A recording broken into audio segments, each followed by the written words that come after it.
Hello, Internet family. This is Anjanette Potter, also known as Adam's Rib, and you are listening to Monday Night Quarterback.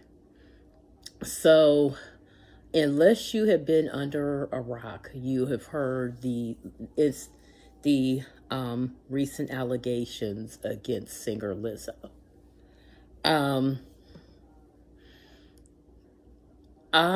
Tonight I want to talk about the abuse of power,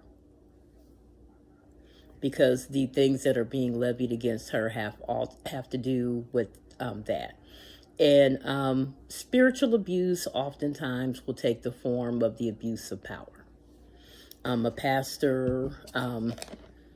pastor knows you want to operate in a particular field, and so he uses that or the will of God to coerce you sexually. Now,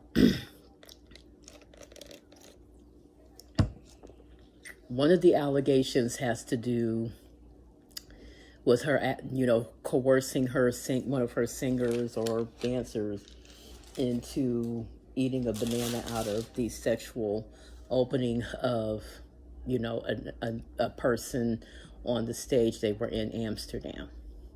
So for those of you who don't know, Amsterdam, I believe sex work is legal in Amsterdam, and that includes prostitution.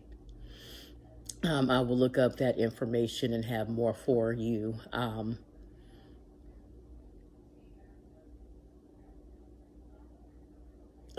This Wednesday to kind of give you some background on that. I personally wouldn't have done it. And I say that I wouldn't have done it, not to shame the person who got coerced into doing it, but to shed a light on how detestable I think that kind of behavior is. One of the things that many pastors are in trouble for is sexual coercion. I left a church because a pastor tried to force me into marriage with 3 people. They tried to use witchcraft to coerce me into believing that certain individuals were supposed to be my husband. Now, unlucky for them, I had a prayer life. And because I had a prayer life, I prayed before. I'm like, Lord, because this don't sound right. Before I let them talk me into anything, and received a lack of peace about everybody that they were trying to pick out for me. Now, for me, I have one hard, fast rule, and that is, if you are being asked to do anything sexually, whether it's your husband or not, no matter who it is, if you are being coerced sexually at all, let's say pastor says, in order for you to become a mother of the church, you have to show that you love your husband. And you say, well, what's wrong with demonstrating love for your husband? They're asking you, they're coercing you into having a regular sex life. That is considered sexual harassment. And the separation of church and state does not protect behavior that is illegal or criminal. So that's why you see people like Warren Jeffs that are in jail for marrying and having sex with underage girls.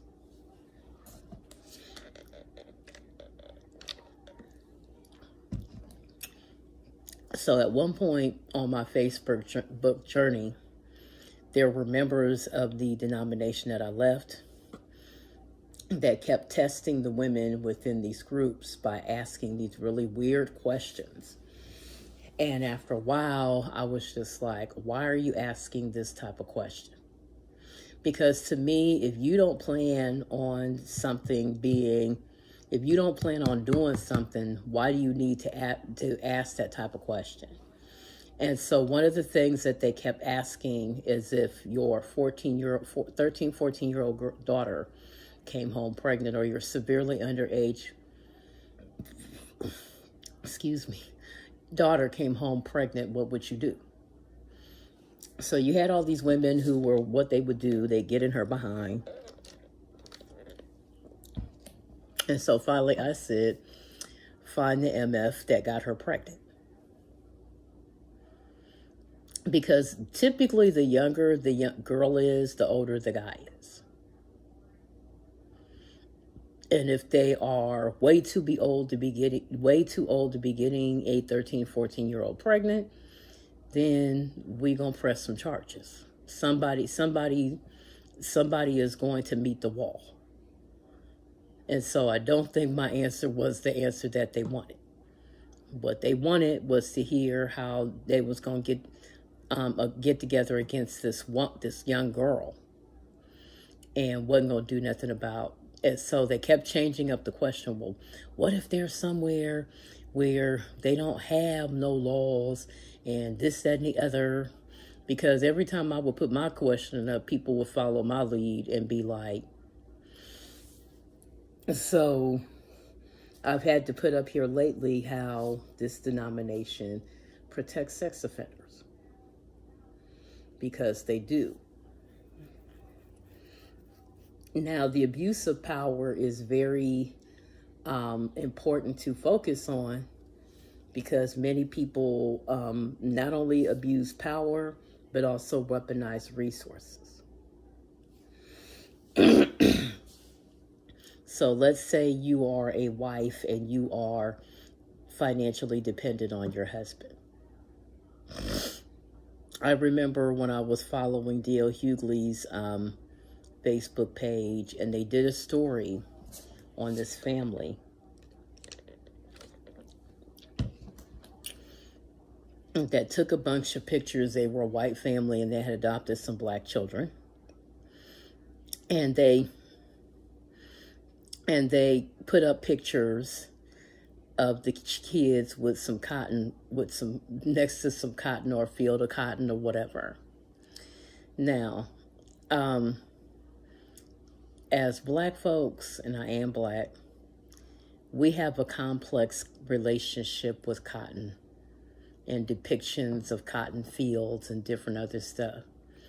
I don't ridicule that, because, racism can be subtle. It can be very subtle. And many of us already have a complex relationship with white people adopting black kids in the first place. I remember an old Richard Pryor joke from his album, Was It Something I Said?, where he talked about white people adopting, Cambodian and other Asian children. And he talked about how that stuff is cool now because it's a baby, but wait till racism kicks in. Now, that's not calling all white people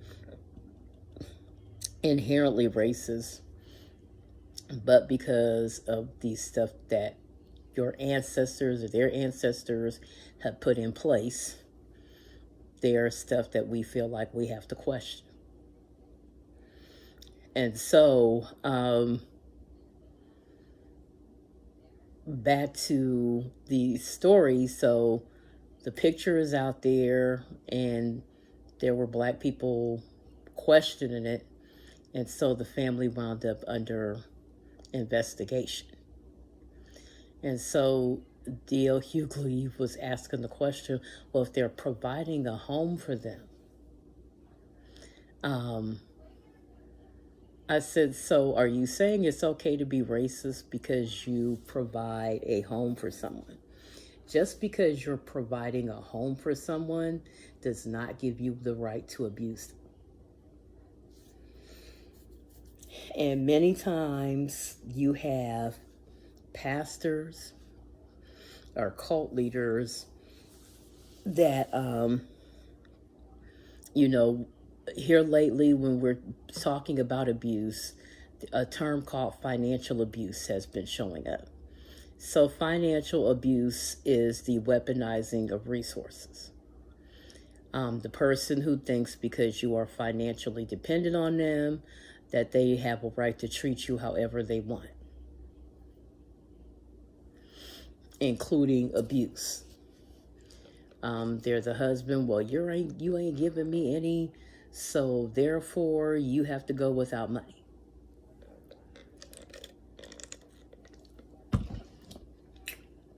There's the guy who creates, and I remember one church, they kept trying to create a system of me being financially dependent on someone that I wasn't even married to. Okay. So domestic violence circles teach about people who want to go from 0 to 100 in a relationship very quick. When they're wanting to go really quick, whether it's a church wanting to prematurely do things, or a man who keeps trying to get you to move in, you haven't been dating a month, and all of a sudden they're either wanting to move in with you or they're wanting you to move in with them. Those need to be red flags. And they need to be red flags because there's a mode to their operandi. There's a reason for them wanting to do that, and it's usually if they're trying to get in under your roof, probably they're homeless and looking for a place to live. Like I've said before, even with the divest circles, you hear all these black men who talk about, men period, who are always talking about women trying to take advantage of them sexually or wanting to take advantage of them financially. Even though the overwhelming majority of survival sex or moving in with somebody and trying to live off that person is usually black men. Okay? Not that many black women trying to move in with black men. And abuse their resources. It's usually the other way around. Now, abuse of power can take many forms. It can be the pastor who decides that you can't be on the choir anymore because you don't want to participate sexually.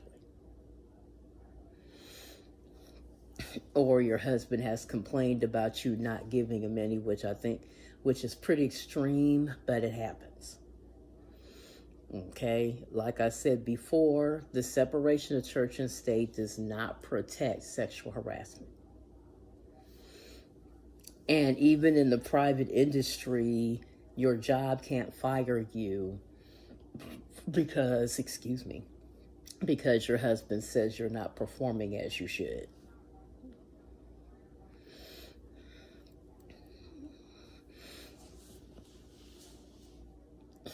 It can also be using your form of religion to coerce, making up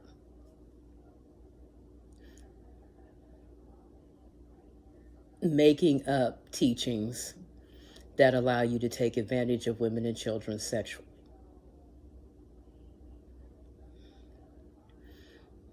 If you've been paying attention or looked at my Facebook page or follow me on Facebook, I have been naming a particular denomination that I believe is caught up in sex trafficking. And I do believe they are. I don't believe you should attend their churches. I don't believe you should listen to any of their teachings.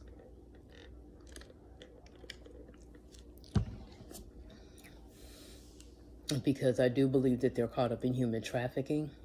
I also believe that the teachings they have surrounding marriage and marital relations are very abusive. I believe that there's a high number of that denomination that protects sex offenders. And I'm not one to protect sex offenders to get a husband. I think that they take advantage of lonely women that they know want to be married and put them through a whole lot of trials in order to get married. So watch, if you hear anybody claiming that the separation of church and states protects human trafficking, I'm here to tell you it does not.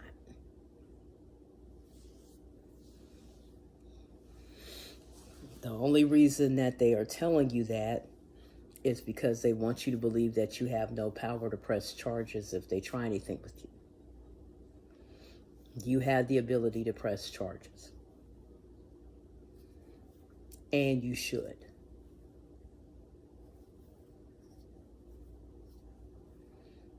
Don't let anybody, God is not allowing anybody to go digging around in your sexual past and use what they find to blackmail you.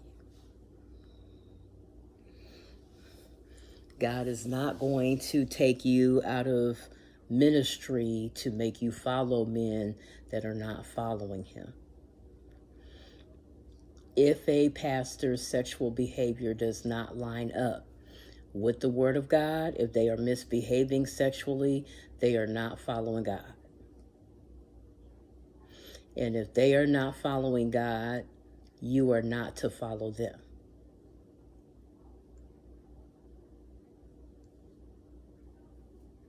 Period. I don't care what their color is. I don't care what their nationality is. If they are leading you into sexual sin, I'm never going to lead you into sexual sin. If they have really, really lax teachings around sexual sin, you don't need to follow them. Okay? Anyway, I'm not going to stay on here long because I plan on being back up on Wednesday. When I get back up on Wednesday, I hope to have my playlist together for this Friday so I can go ahead and not get it over with, but go ahead and do my broadcast from a different location. I think the next 2 Fridays, if I can get it this way, are going to be eclectic music podcasts, because I want to get my one that I've been trying to get up forever. But I also, need to do my one to celebrate the King of Pop, Michael Jackson, whose birthday it is this month. I may celebrate him and Whitney Houston because her birthday was this month as well. Anyway, I don't want to be up here long, but I do want to talk. But I did want to touch on the whole issue of abuse of power. I also want to say one of the ways that prioritizing your relationship with Christ helps you in a case of abuse of power is that it protects you from pastors who lie. Because unfortunately, many pastors lie and tell you that it's God's will for you to do things that it's really not God's will for you to do. You have to know what God's will actually is versus what someone tells you his will is. Because there are people there. I remember talking to a former member of a church, person I used to go to church with, and they tried to talk about it being a sin to withhold sex from your husband. And I said, well, first of all, it's not a sin. Nowhere in the Bible does it say it's a sin. You can't just go out here and make something a sin because you don't like what somebody's doing. You have to reckon with the fact that it's not a sin and it's just, something you're mad about. And the bad thing is many guys who think this way are trying to apply that to women that they're not even legally married to. So that's already a problem right there. Like if you're not married to someone You can't all of a sudden declare them your wife and then decide, that's going to be the venue that you use to get sex out of them. God has clearly ordained standards that he wants us to follow when it comes to how we relate to our spouses and each other. One of the scriptures talks about regarding each other with purity, which means pure motives. You don't turn around and try to defraud or harm someone because they don't want to sleep with you. You don't lie on God to get in somebody's panties.